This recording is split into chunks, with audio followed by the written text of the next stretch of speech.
شاید وہ صبح سویرے کسی کام سے باہر گیا تھا۔ حسین نے جیسے ہی کچن میں قدم رکھا اس کی نظر رملہ پر پڑی جو چولہے کے سامنے کھڑی روٹیاں بنا رہی تھی۔ اس کے ہاتھ کی پشت ہلکی سی جل گئی تھی مگر وہ بغیر کچھ کہے اپنا کام کیے جا رہی تھی۔ حسین کے ماتھے پر بل پڑ گئے۔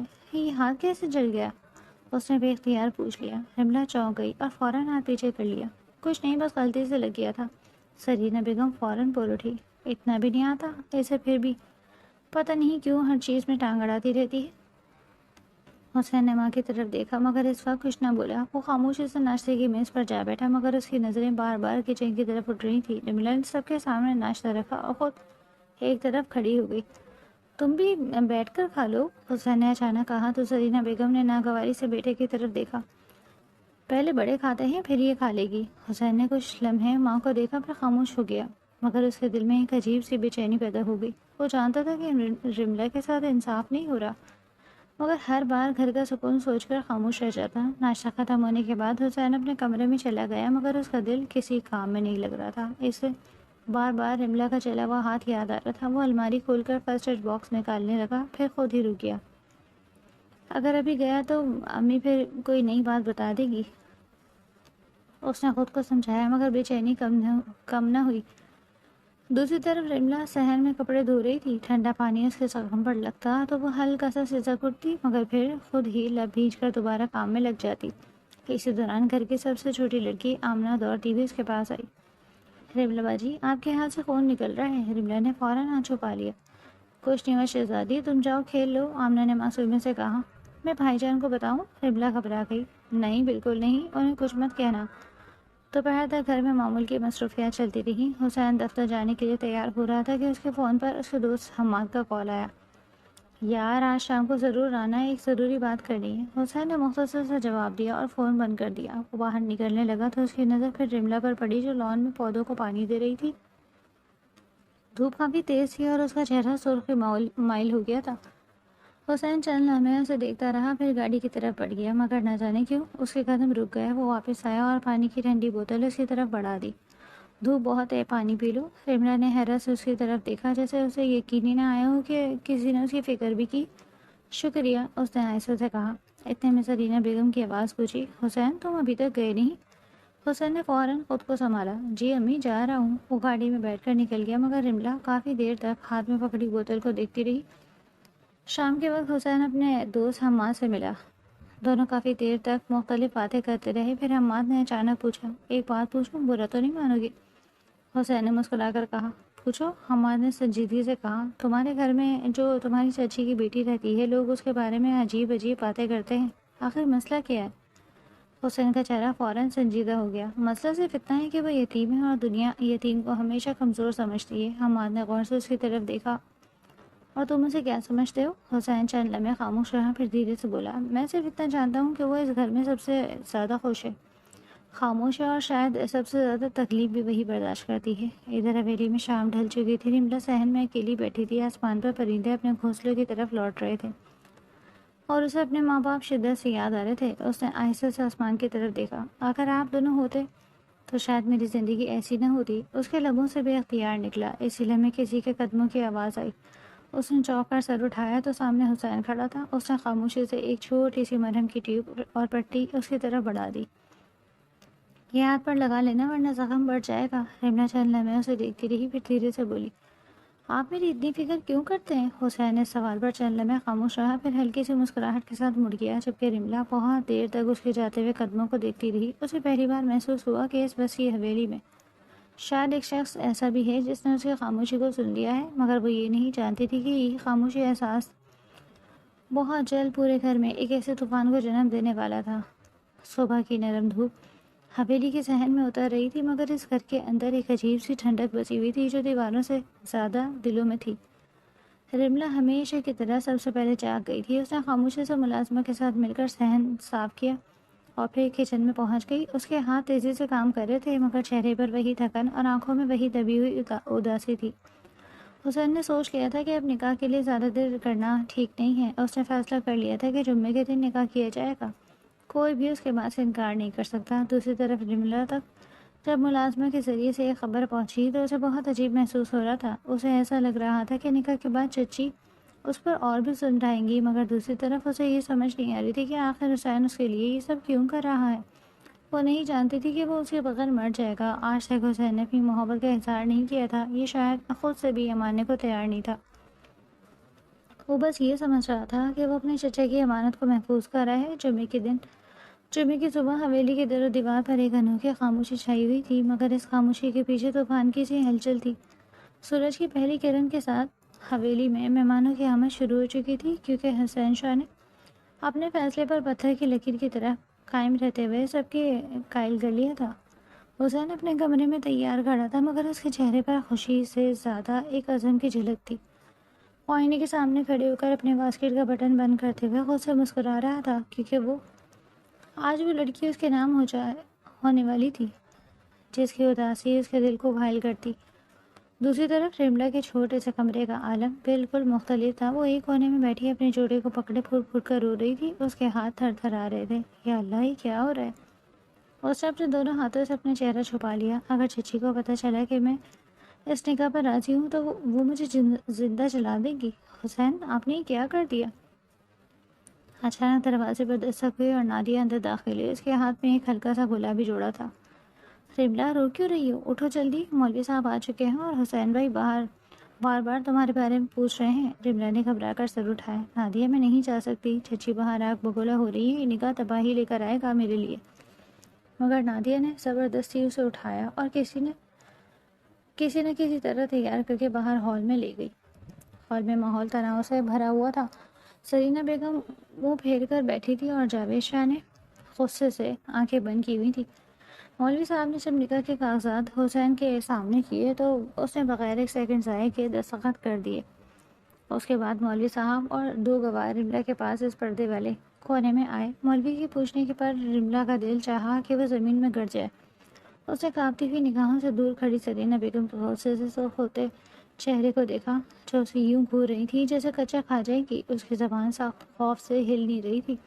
اس نے بڑی مشکل ہلکی سی آواز میں کہا، جی قبول ہے، کہا، اور پھر دستخط ہوتے ہی حسین کا دل زور سے دھڑکا۔ وہ تیزی سے اٹھ کر رملا کے قریب آیا۔ ہال میں موجود سب لوگوں کی سانسیں رک گئی تھی۔ حسین نے آگے بڑھ کر جیسے ہی رملا کا کانپتا ہوا ہاتھ اپنے مضبوط ہاتھ میں تھاما، رملا نے کرنٹ کی طرح اپنے ہاتھ جھٹکے سے کھینچ لیا اور پیچھے ہو گئی۔ اس کی آنکھوں میں خوف کے آنسو مچل رہے تھے۔ اس نے ڈرتے ہوئے ادھر ادھر دیکھا کہ کہیں چچی نے یہ دیکھ نہ لیا ہو۔ حسین کا ہاتھ ہوا میں ہی رہ گیا۔ اس کے ماتھے پر غصے اور بے بسی کی لکیریں ابھر آئی تھیں، مگر وہ خاموش رہا۔ رات کے 2 بج رہے تھے۔ حویلی میں مکمل سناٹا تھا۔ رملا اپنے بستر پر بیٹھی تھی۔ وہ کپڑے بدل چکی تھی اور اس کا دل بول رہا تھا کہ اب کیا ہوگا۔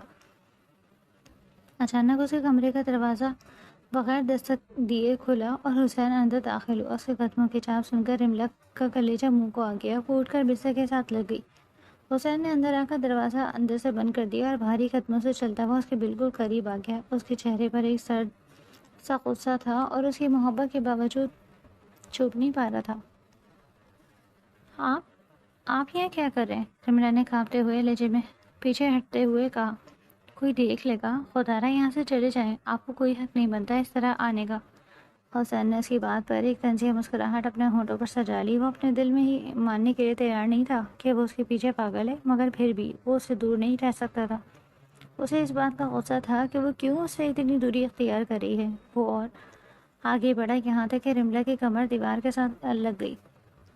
حسین نے اپنا ایک ہاتھ دیوار پر رکھا اور جھک کر اس کی آنکھوں میں دیکھا۔ حق نہیں بنتا؟ نکاح کے کاغذات پر دستخط کرتے وقت تمہیں یہ سوچنا چاہیے تھا۔ اس کی آواز دبی ہوئی مگر فولادی تھی۔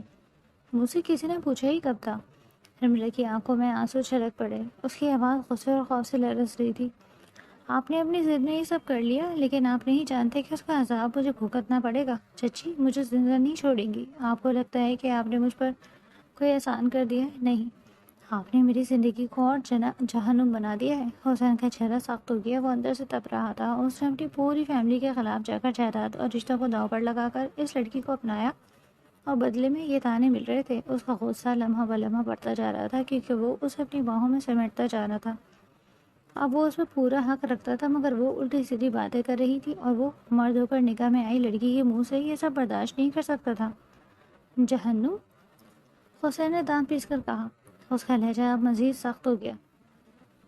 میں نے اس گھر کے ہر فرد سے ٹکر لی ہے تاکہ تمہیں اس ذلت سے نکال سکوں جو روز تم یہاں اٹھاتی ہو، اور تم کہہ رہی ہو کہ میں نے جہنم بنا دیا۔ تو کس نے کہا تھا کہ میری جنگ لڑیں؟ رملا پھٹ پڑی۔ اس نے غصے سے اپنے آنسو پوچھے۔ مجھے نہیں چاہیے اب کی یہ نام نہاد ہمدردی، چلے جائیں یہاں سے۔ اگر چچی کو پتہ چل گیا کہ آپ میرے کمرے میں آئے ہیں تو وہ صبح ہونے سے پہلے مجھے اس حویلی سے نکال باہر کریں گی۔ حسین نے اسے ایک لمحے کے لیے دیکھا، اس کی آنکھوں میں حیرت بھی تھی اور ایک پتھر کی سی ضد۔ وہ ایک الفا میل جو کسی کے آگے نہیں جھکتا تھا آج اس ڈری ہوئی لڑکی کے آگے بے بس ہو رہا تھا۔ تمہیں لگتا ہے کہ میں یہاں تمہاری منتیں کرنے آیا ہوں؟ حسین سیدھا ہوا، اس کے چہرہ بے تاثر ہو گیا، حالانکہ دل اندر سے جل رہا تھا۔ جو فیصلہ میں نے کر لیا وہ پتھر پر لکیر ہے۔ اب تم قانونی اور شرعی طور پر میری ہو، چاہو یا نہ چاہو۔ یہ کہہ کر وہ ایک تیز نظر اس پر ڈال کر پلٹ کر تیزی سے کمرے سے باہر نکل گیا۔ دروازہ زور سے بند ہوا، پیچھے رملا زمین پر بیٹھ کر سسکیاں لینے لگی۔ اسے سمجھ نہیں آ رہی تھی کہ وہ اتنا کیوں بدل گیا ہے۔ نکاح سے پہلے تو وہ اس سے بہت اچھے سے پیش آتا تھا، اور اب رملا کو یہی لگ رہا تھا کہ یہ سب اس کی ہمدردی صرف نکاح سے پہلے کی تھی۔ وہ نہیں جانتی تھی کہ وہ اس کی محبت میں پاگل ہو رہا ہے، اس لیے اپنے غصے پر بھی کنٹرول نہیں کر پا رہا تھا، کیونکہ وہ اسے حاصل کرنے میں ابھی تک ناکام تھا۔ اس کے دادا نے ہی کہا تھا کہ رخصتی اب بھی ہو سکتی ہے، اب نہیں ہو سکتی، حالانکہ وہ نکاح کے ساتھ رخصتی بھی چاہتا تھا۔ اس کے جذبات اس سے قابو نہیں ہو رہے تھے، اسی لیے وہ اب غصے کی صورت میں باہر نکل رہے تھے۔ اگلے چند دن حویلی کے ماحول میں ایک عجیب سا تناؤ لے کر آئے تھے۔ نکاح کے بعد حسین کا رویہ بدل چکا، یہ شاید اب اسے ایک جواز مل گیا تھا کہ وہ رملا کو کھل کر دیکھ سکے۔ دوپہر کا وقت تھا، رملا کپڑے سکھا رہی تھی جب اسے محسوس ہوا کہ کوئی اسے دیکھ رہا ہے۔ اس نے نچلے منزل کی کھڑکی کی طرف دیکھا تو حسین وہاں بیٹھا لیپ ٹاپ پر کام کرنے کی اداکاری کر رہا تھا، مگر اس کی نظریں سیدھی رملا کے چہرے پر جمی ہوئی تھی۔ رملا کا دل ایک دھڑکا سا لے کر رک گیا۔ اس نے فوراً نظریں جھکا لی اور جلدی جلدی کپڑے ڈالنے لگی۔ اس کی پیشانی پر پسینہ تھا، مگر اب اس گھبراہٹ کے ساتھ ایک انجانی سے شرم اور دل کی دھڑکن بھی شامل ہو چکی تھی۔ پچھلے چند دنوں میں کئی بار ایسا ہوا تھا کہ وہ اکیلی بیٹھی ہوئی اور حسین اچانک وہاں آ جاتا۔ وہ منہ سے کچھ نہیں کہتا، اس کا روکھا پن ویسا ہی تھا، مگر اس کی آنکھوں میں ایک ہر دھرمی سی ملکیت صاف جھلکتی تھی۔ وہ اپنے کمرے میں بیٹھی رملا کبھی کبھی آئینے کے سامنے کھڑی ہو کر سوچتی، کیا واقعی وہ مجھ سے نہیں؟ حسین شاہ جیسے انسان کو محبت تھوڑی ہو سکتی ہے، وہ تو بس اپنی ضد پوری کر رہا ہے۔ وہ خود کو سمجھاتی، مگر جب بھی رات کو وہ اس کے بارے میں سوچتی تو اس کی ساری سوچیں وہیں پر دم توڑ دیتی اور اس کے ہونٹوں پر ایک ہلکی سی اندیکھی مسکراہٹ آ جاتی۔ دوسری طرف حسین کا حال بھی کچھ مختلف نہیں تھا۔ وہ اپنے کمرے میں اکیلا ٹہل رہا تھا، اس کا دماغ اس بات پر الجھا ہوا تھا کہ وہ لڑکی اتنی ڈرپوک کیوں ہے۔ اس نے اپنی زندگی داؤ پر لگائی، اور وہ تھی کہ اب زرینہ بیگم کے ایک تانے پر کانپ جاتی۔ اسے خود پر اعتماد دینا ہی پڑے گا، حسین نے خود سے کہا۔ اس کی آنکھوں میں ایک خطرناک سا عزم تھا، چاہے پوری دنیا کیوں نہ کھڑی ہو جائے، رملا اب میری ذمہ داری ہے۔ زرینہ بیگم اپنے کمرے میں بے چینی سے ٹہل رہی تھی، ان کے چہرے پر پریشانی صاف نظر آ رہی تھی۔ یہ لڑکی ایسا ایسا حسین کے دل میں جگہ بنا رہی ہے، انہوں نے تلخی سے کہا۔ حماد کرسی پر بیٹھا مسکرایا۔ امی ابھی کچھ نہیں بگڑا، اگر چاہیں تو ایسا کھیل کھیلتے ہیں کہ دونوں ایک دوسرے سے ہمیشہ کے لیے دور ہو جائیں۔ زرینہ بیگم نے چونک کر بیٹے کی طرف دیکھا۔ کیا کرنے والے ہو؟ حماد کے ہونٹوں پر پراسرار مسکراہٹ پھیل گئی۔ بس چند دن انتظار کریں پھر دیکھیں، رملا خود اس گھر میں رہنا نہیں چاہے گی۔ حویلی کے خاموش دیواروں کے درمیان ایک نئی سازش جنم لے چکی تھی، جبکہ دوسری طرف رملا اور حسین کو اس آنے والے طوفان کا ابھی ذرا بھی اندازہ نہیں تھا۔ رات کافی ہو چکی تھی، مگر رملا کی آنکھوں سے نیند کوسوں دور تھی۔ وہ اپنے بستر پہ لیٹی چھت کو دیکھ رہی تھی اور بار بار اس دن کے بارے میں سوچ رہی تھی جب سے وہ اس گھر میں آئی تھی۔ پہلے اسے لگتا تھا کہ حسین بھی باقی سب لوگوں کی طرح ہے جو اسے صرف ایک بوجھ سمجھتے ہیں، مگر آہستہ آہستہ اس کی سوچ بدلنے لگی تھی۔ وہ مانتی تھی کہ حسین نے ابھی تک اسے محبت کا کوئی وعدہ نہیں کیا، مگر اس نے کبھی اسے ذلیل بھی نہیں کیا، بلکہ جب بھی کوئی اس کی عزت پہ بات کرتا تو وہ اس کے سامنے کھڑا ہو جاتا۔ یہ احساس رملا کے دل میں ایک عجیب سی کشمکش پیدا کر رہا تھا۔ وہ خود سے سوال کرتی کہ آخر وہ اس شخص کے لیے اتنی اہم کیوں پڑ رہی ہے، اتنی نرم کیوں پڑی، جس کے لیے کبھی اس نے سوچا بھی نہیں تھا کہ وہ اس کی زندگی کا حصہ بنے گا۔ وقت گزرنے کے ساتھ ساتھ حویلی کا ماحول مزید زہریلا ہو چکا تھا۔ زرینہ بیگم اور ان کا چھوٹا بیٹا حماد اب اس رشتے کو ختم کرنے اور حسین کو اس سے چھٹکارا دلانے کے لیے کسی بھی حد تک جانے کو تیار تھے۔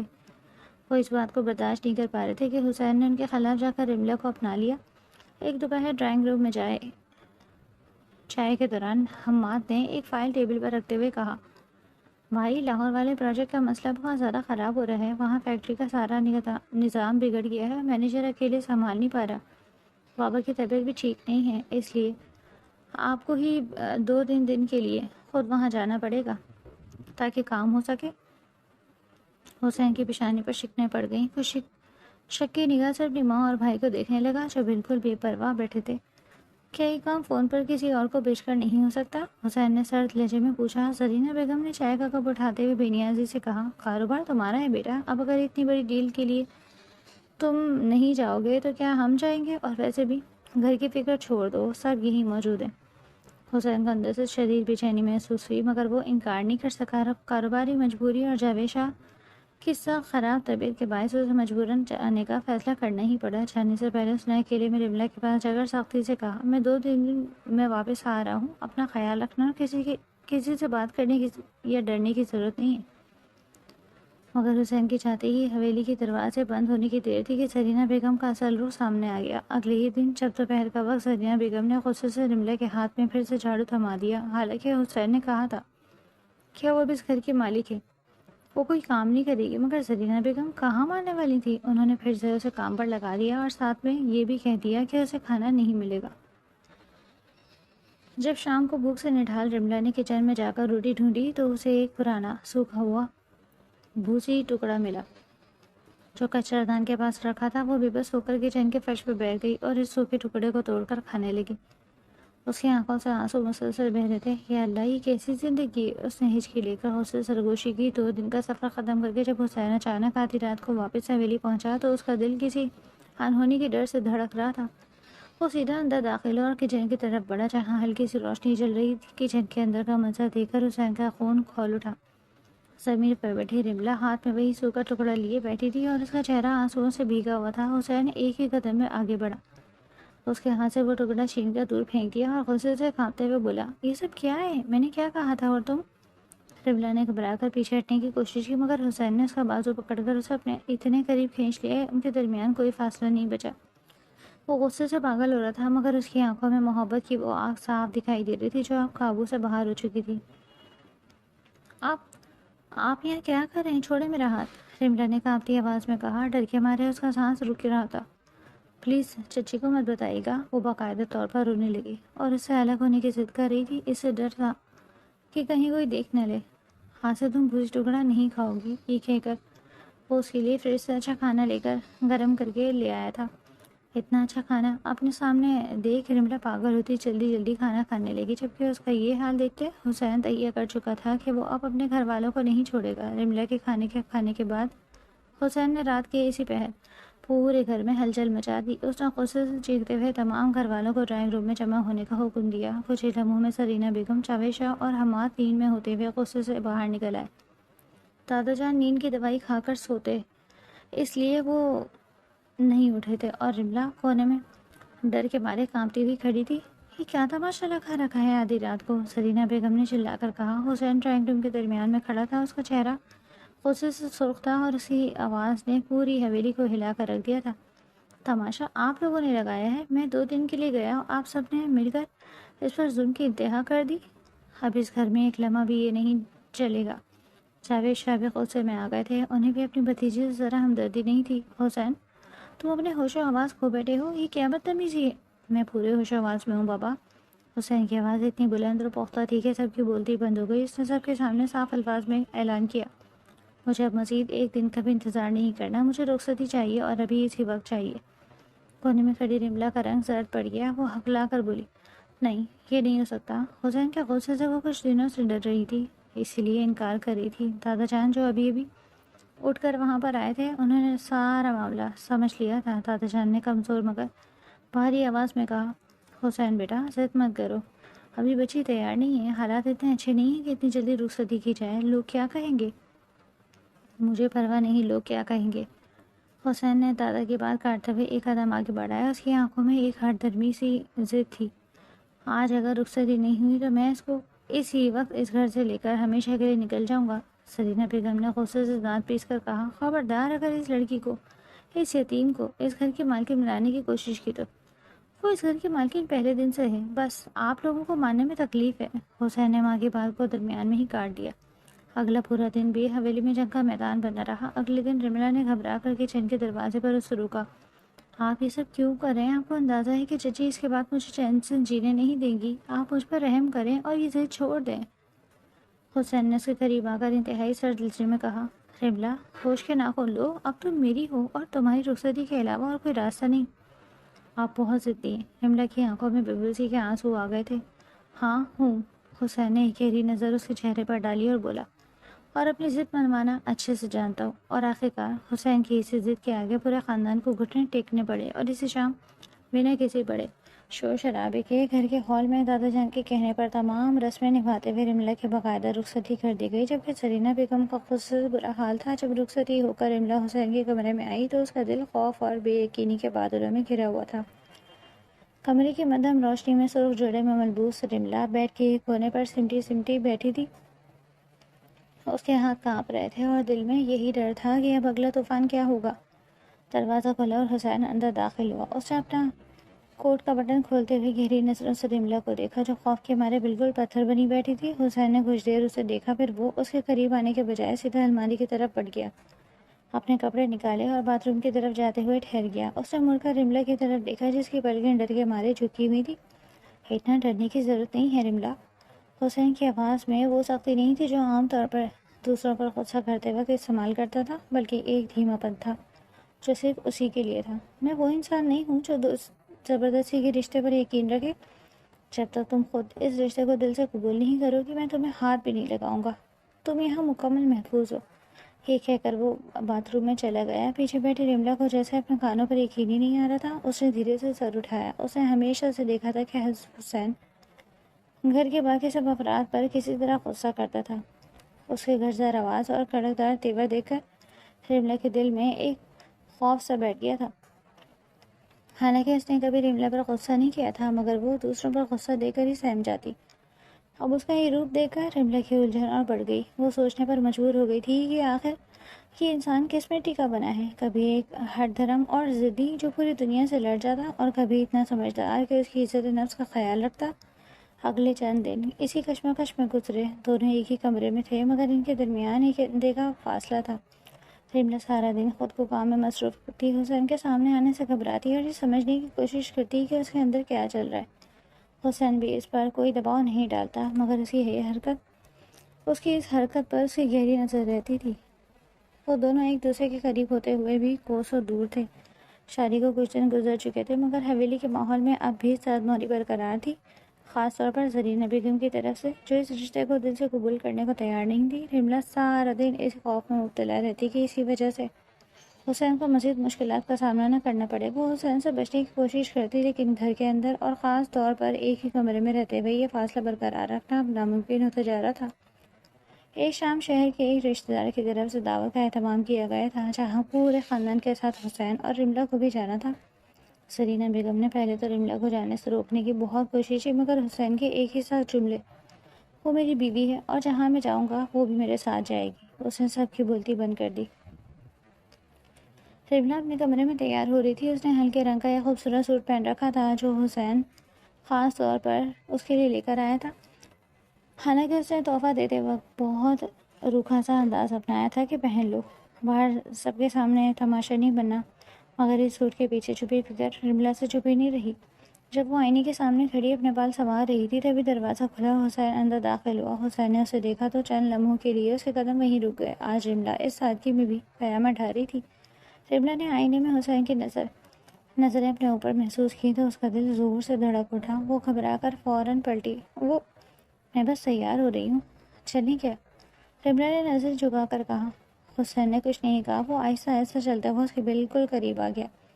اس کے ہاتھ میں ایک چھوٹا سا مخملی ڈبہ تھا۔ اس نے وہ ڈبہ کھولا، جس کے اندر ایک نازک سا خوبصورت ہار چمک رہا تھا۔ یہ کیا ہے؟ رملا نے حیرت اور ڈر سے پیچھے ہٹنا چاہا، مگر حسین نے اس کا ہاتھ پکڑ کر اسے روک لیا۔ گردن خالی لگ رہی تھی۔ حسین کی آواز مدھم مگر گہری تھی، جو سیدھا دل پر اثر کر رہی تھی۔ اور میں نہیں چاہتا کہ باہر کوئی یہ سمجھے کہ میری بیوی کو کسی چیز کی کمی ہے۔ یہ کہہ کر اس نے خود آگے بڑھ کر وہ ہار رملا کے گلے میں پہنا دیا۔ اس کی انگلیوں کا ہلکا سا لمس جب رملا کی گردن کے جلد سے ٹکرایا تو رملا کے جسم میں ایک سنسنی سی دوڑ گئی۔ اس کا سانس جیسے رک سا گیا تھا۔ حسین کے قریب ہونے کی خوشبو، اس کا یہ انداز اور اس کی بے قابو دھڑکنیں رملا کو سمجھ نہیں آ رہا تھا کہ وہ اس طوفان کا مقابلہ کیسے کرے۔ وہاں پہنچ کر دعوت میں بھی یہی حالت تھا۔ پوری محفل میں حسین کا انداز ایک محافظ کی طرح تھا۔ وہ کسی کو بھی رملا کی طرف میلی نگاہ سے دیکھنے کی اجازت نہیں دے رہا تھا۔ جب بھی کوئی مہمان رملا سے بات کرتا، حسین کے چہرے کے سخت زاویہ اور اس کی نظریں اس شخص کو خاموش ہونے پر مجبور کر دیتی۔ رملا یہ سب دیکھ کر حیران تھی کہ وہ شخص جو باہر کی دنیا کے لیے ایک بے رحم اور سخت الفا میل تھا، وہ اس کے لیے ڈھال بن چکا تھا۔ مگر اس غربت کے باوجود جب وہ رات کو واپس کمرے میں آتے تو دونوں کے درمیان پھر سے ایک دیوار کھڑی ہو جاتی۔ رملا اپنی جگہ پر سہم کر بیٹھ جاتی اور حسین خاموشی سے اپنے کپڑے بدل کر دوسرے کونے میں چلا جاتا۔ وہ دونوں ایک دوسرے کی طرف کھنچ بھی رہے تھے اور ڈر بھی رہے تھے۔ رملا اس انجانی محبت اور چچی کے خوف سے، اور حسین اس بات سے کہ کہیں وہ اس ڈری ہوئی لڑکی پر اپنے جذبے کا بوجھ نہ ڈالے۔ کشمکش کی آگ دونوں کے اندر سلگ رہی تھی اور اب یہ فاصلہ زیادہ دیر تک قائم رہنے والا نہیں تھا۔ شادی کے اس بندھے ہوئے رشتے کو اب کچھ ہفتے بیت چکے تھے، مگر حویلی کے اس بند کمرے میں محبت اور نفرت، قربت اور دوری کی ایک عجیب سی جنگ جاری تھی۔ حسین اور رملا کے درمیان بظاہر سب کچھ ویسا ہی لگ رہا تھا، ایک طرف خاموشی تو دوسری طرف روزمرہ کے معمولی معاملات، مگر حقیقت میں اس خاموشی کے نتیجے لاوا پک رہا تھا۔ حسین کی صبر کا پیمانہ اب لبریز ہونے لگا تھا اور وہ دن رات اس لڑکی کو اپنے پلکوں پر بٹھانے کو تیار تھا، اس کی حفاظت کے لیے پوری دنیا سے لڑنے کو تیار تھا۔ مگر رملا کی وہ مسلسل ہچکچاہٹ، اس کا ہر بار پیچھے ہٹ جانا اور بات بات پر سہم جانا حسین کے مردانہ انا اور اس کی گہری محبت کو اندر سے چیر رہا تھا۔ ایک رات باہر تیز آندھی چل رہی تھی اور بارش کی بوندیں کھڑکی کے شیشوں پر گر رہی تھیں۔ کمرے کا ماحول پہلے ہی گھٹن زدہ تھا۔ رملا بستر کے ایک کونے میں بیٹھی کتاب کے ورق پلٹنے کی ناکام کوشش کر رہی تھی، مگر اس کا سارا دھیان اس بستر کے دوسری طرف موجود اس وجود پر تھا جو پچھلے آدھے گھنٹے سے لیپ ٹاپ کی اسکرین پر جھکا ہوا تھا۔ حسین نے آج پورا دن فیکٹری کے ایک سنگین مسئلے میں گزارا اور اس کا غصہ پہلے ہی ناک کی نوک پر رکھا تھا۔ رملا، کتنی بار کہا ہے کہ دودھ پی لیا کرو؟ حسین نے اچانک لیپ ٹاپ بند کرتے ہوئے ایک جھٹکے سے اسے سائڈ پر رکھا اور اپنی جگہ سے اٹھ کھڑا ہوا۔ اس کی آواز میں وہ گرج تھی جو ہمیشہ رملا کو ہلا کر رکھ دیتی۔ اس نے دیکھ لیا تھا کہ رملا کے سائڈ ٹیبل پر دودھ کا گلاس ویسے ہی رکھا ہے۔ تم جان بوجھ کر اپنی صحت کے ساتھ کھلواڑ کرتی ہو، کیا ثابت کرنا چاہتی ہو؟ رملا سہم کر ایک دم سیدھی ہو گئی۔ اس کا دل زور زور سے دھڑکنے لگا اور خوف سے اس کا رنگ سرد پڑ گیا۔ وہ جانتی تھی کہ حسین کی یہ سختی دراصل اس کی فکر کا ہی دوسرا روپ ہے، مگر اس کے بولنے کا انداز اتنا روبدار اور سخت ہوتا تھا کہ رملا کی زبان سے الفاظ چھین لیتا۔ میں بھول گئی تھی اور مجھے ضرورت نہیں ہے اس سب کی۔ رملا نے اپنی قوقعاتی آواز میں بڑبڑاتے ہوئے فوراً بستر سے اتر کر دور ہونے کی کوشش کی، مگر اس بار حسین کا سب ٹوٹ چکا تھا۔ وہ ایک ہی لمحے میں طوفان کی طرح آگے بڑھا اور اس کا راستہ روکتے ہوئے اس کا بازو مضبوطی سے دبوچ لیا۔ اس کی گرفت سخت تھی، مگر اس میں تکلیف دینے کا کوئی ارادہ نہیں تھا۔ ہاں، غصہ ضرور آسمان کو چھو رہا تھا۔ ضرورت نہیں ہے۔ حسین کا سینہ تیزی سے اوپر نیچے ہو رہا تھا، اس کی کالی آنکھوں میں غصہ اور بے بسی کا ایک خطرناک امتزاج چمک رہا تھا۔ وہ جھک کر رملا کے بالکل قریب آ گیا، اتنا قریب کہ رملا کو اس کی گرم سانسیں اپنے چہرے پر محسوس ہوتی۔ تمہیں ہر وقت ڈرنے کی کیا بیماری ہے رملا؟ کس بات کا عذاب جھیل رہی ہو تم؟ میرے ساتھ کیا میں نے کبھی تمہارے ساتھ کوئی زیادتی کی؟ پھر کیوں مجھ سے ایسی بھاگتی ہو جیسے میں کوئی درندہ ہوں؟ چھوڑے میرا ہاتھ، بہت درد ہو رہا ہے۔ رملا کی آنکھوں سے خوف اور غصے کے مارے پانی نکل رہا تھا۔ اس کے اندر کی طبی سسکیاں اب باہر آنے لگی۔ وہ اتنے دنوں کا سارا بوجھ اور گھٹن ایک ساتھ محسوس کر رہی تھی۔ اس نے اپنی پوری طاقت سے اپنا ہاتھ چھڑانے کی کوشش کی اور پھٹ پڑی۔ ہاں، مجھے ڈر لگتا ہے، مجھے آپ کے اس غصے سے ڈر لگتا ہے، آپ کی اس زبردستی سے ڈر لگتا ہے۔ آپ کو لگتا ہے کہ آپ نے مجھ سے نکاح کر کے مجھ پر کوئی احسان کر دیا؟ تو یہ آپ کی غلط فہمی ہے۔ میں نے کبھی نہیں کہا تھا کہ آپ میرے لیے اپنی فیملی سے لڑیں۔ آپ نے اپنی ضد میں یہ سب کیا اور اس کی سزا مجھے بھگتنی پڑی ہے۔ چچی روز مجھے تانے دیتی ہیں، پورا گھر مجھے شک کی نگاہ سے دیکھتا ہے، اور آپ یہاں مجھ پر حکم چلا رہے ہیں۔ حسین کا ہاتھ جو رملا کے بازو پر تھا ایک لمحے کے لیے ڈھیلا پڑ گیا۔ اس نے جو کچھ سنا وہ اس کے دل پر کسی خنجر کی طرح لگا۔ وہ تو سمجھ رہا تھا کہ رملا کو اس جہنم سے نکال کر ایک محفوظ پناہگاہ دے گا، وہ اس کی حفاظت کر رہا تھا، اور بدلے میں رملا اس کے اس رشتے کو، اس کی محبت کو ایک سزا اور احسان سمجھ رہی تھی۔ یہ سب تمہاری نظر میں صرف ایک سزا ہے۔ حسین کی آواز اب گرجدار نہیں رہی، بلکہ وہ ایک عجیب سی کڑبناک اور یک بستہ خاموشی میں ڈوبی ہوئی تھی جو رملا کے رونگٹے کھڑے کر گئی۔ اس نے رملا کا بازو پوری طرح چھوڑ دیا اور 2 قدم پیچھے ہٹ گیا۔ اس کے چہرے پر ایک ایسی مسکراہٹ ابھری جو غصے سے زیادہ دردناک تھی۔ اچھا، تو تمہیں لگتا ہے کہ میں نے تم پر احسان کیے؟ تمہیں لگتا ہے کہ یہ سب میری ضد تھی؟ رملہ اپنے بازو کو سہلاتے ہوئے تھوڑا پیچھے ہٹی. اس کا دل اب دھک دھک کر رہا تھا کیونکہ حسین کی وہ خطرناک خاموشی اس کے غصے سے بھی زیادہ ڈراؤنی تھی. ہاں، رملہ نے سسکتے ہوئے کہا، اگرچہ اس کے دل کا ایک کونا کہتا چلا جا رہا تھا کہ وہ غلط بول رہی ہے، مگر خوف اور انا نے اس کی زبان بند کر رکھی تھی. اگر آپ مجھ سے سچی محبت کرتے ہیں تو کم از کم میری رضامندی کا پوچھتے، میری حالت کو سمجھتے. آپ صرف اپنی مردانہ انا کی جنگ لڑ رہے ہیں کہ حسین شاہ جو چاہے وہ حاصل کر کے رہتا ہے. میں اپنی انا کی جنگ لڑ رہا تھا، ہے نا؟ حسین نے ہنستے ہوئے اپنے بال پیچھے ہٹائے. اس کی آنکھوں میں ایک طوفان مچ رہا تھا جو کسی بھی پل پھٹ سکتا تھا. ٹھیک ہے رملہ، آج کے بعد تمہیں میری اس نام نہاد انا کا، میری اس زبردستی کا سامنا نہیں کرنا پڑے گا. تم آزاد ہو، جو چاہے کرو، جہاں چاہے رہو، مجھے اب کوئی فرق نہیں پڑتا. یہ کہہ کر حسین نے خوفناک نظر رملہ پر ڈالی، اپنا جیکٹ اٹھایا اور دروازہ اتنی زور سے پٹک کر باہر نکلا کہ پوری حویلی کی دیواریں گونج اٹھی.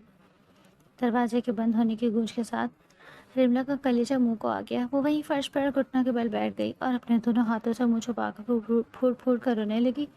میں نے کیا کہہ دیا، یا اللہ، میں نے کیا کہہ دیا؟ اس ہچکیاں لے رہی تھی. اس کا دل اندر سے ٹوٹ رہا تھا. اسے یوں لگ رہا تھا جیسے اس کے ارد گرد کی دنیا ایک بار پھر اجڑ گئی ہو. وہ حسین کے اس درد کو محسوس کر سکتی تھی جو اس نے چھپانے کی کوشش کی تھی، مگر غصے میں وہ سب کچھ کہہ دیا جو اسے نہیں کہنا چاہیے تھا. ادھر حسین حویلی سے نکل کر اپنی کار میں بیٹھا اور رات کی اس بھیانک تاریکی میں گاڑی کو کسی پاگل کی طرح بھگا لے گیا. اس کے سینے میں ایک ایسا آگ کا گولا دہک رہا تھا جو سانس لینا بھی محال کر رہا تھا. وہ جو اپنی زندگی کی ہر چیز رملہ کے نام کر چکا تھا، جو اس کی ایک اداسی پر اپنی جان دینے کو تیار تھا، رملہ کے منہ سے یہ سننا کہ یہ سب تمہاری ضد ہے، اس کے لیے موت سے بدتر تھا. اگلے 2 دن تک حویلی میں ایک عجیب سا منحوس سناٹا چھایا ہوا تھا. حسین نہ تو گھر آیا اور نہ ہی اس نے فون کیا. وہ دن شہر سے باہر کسی پروجیکٹ میں الجھا رہا. رملہ کا حال ان 2 دنوں میں اور بھی برا ہو چکا تھا. وہ اندر سے گھٹ رہی تھی اور اس کے پاس نہ تو کوئی جواب تھا اور نہ ہی وہ حسین کی اس سرد مولی کو برداشت کر پا رہی تھی. اسے اب سمجھ آ رہا تھا کہ حسین کا غصہ صرف اس کی حفاظت کا ایک اظہار تھا اور اس نے اپنے منہ سے اس اظہار کو توڑ کر خود کو اسی ظالم دنیا کے رحم و کرم پر چھوڑ دیا تھا. زرینہ بیگم اور حماد نے بھی اس دوران موقع کا فائدہ اٹھاتے ہوئے رملہ پر طعنے کسنے شروع کر دیے کہ دیکھ لی اپنی اوقات، 2 دن ہی شوہر کا دل بھر گیا تم سے. مگر رملہ اب پتھر کی بن چکی تھی. اسے چچی کی باتیں چبھتی نہیں تھی. اسے صرف اس بات کا ڈر تھا کہ کہیں وہ حسین کو ہمیشہ کے لیے نہ کھو بیٹھے. تیسرے دن کی رات جب بارش تھم چکی تھی اور آسمان پر ہلکے بادل چھائے ہوئے تھے، حسین جب واپس کمرے میں آیا تو گھڑی رات کے 2 بجا رہی تھی. اس نے سوچا کہ رملہ سو رہی ہے، اسی لیے وہ دبے پاؤں اندر داخل ہوا اور لائٹ آن کیے بغیر بستر کی طرف بڑھا. مگر رملہ جاگ رہی تھی اور اندھیرے میں گھٹنوں میں سر دیے بستر کے ایک کونے میں بیٹھی تھی. جیسے ہی حسین کی آہٹ ہوئی، رملہ نے فوراً سر اٹھایا. اس کی آنکھیں رونے کی وجہ سے سوجی ہوئی تھیں اور چہرہ بالکل زرد پڑ چکا تھا. حسین نے اسے اس حال میں دیکھا تو اس کے قدم وہیں رک گئے. اس کے دل کا ایک کمزور حصہ ایک پل کے لیے پگھلا، مگر اس نے فوراً خود پر قابو پایا اور سرد لہجے میں بولا، روشنی جلانے کی ضرورت نہیں ہے، میں بس اپنے کچھ ضروری کاغذات لینے آیا ہوں، تم سو جاؤ. وہ مڑ کر الماری کی طرف بڑھنے لگا، مگر اس بار رملہ سے برداشت نہیں ہوا. وہ ایک ہی جوش میں بستر پہ اتری اور ننگے پاؤں بھاگ کر حسین کے بالکل سامنے آ گئی اور اس کا ہاتھ پکڑ لیا. اس کے ہاتھ ایسے کانپ رہے تھے جیسے سردی میں پتے لرزتے ہیں. مجھے معاف کر دیں حسین. رملہ کی سسکیاں اب ہچکیوں میں بدل چکی تھیں. وہ بے اختیار حسین کے سامنے زمین پر جھکنے لگی. مجھ سے بہت بڑی غلطی ہو گئی، میں نے ہوش میں وہ سب نہیں کہا تھا.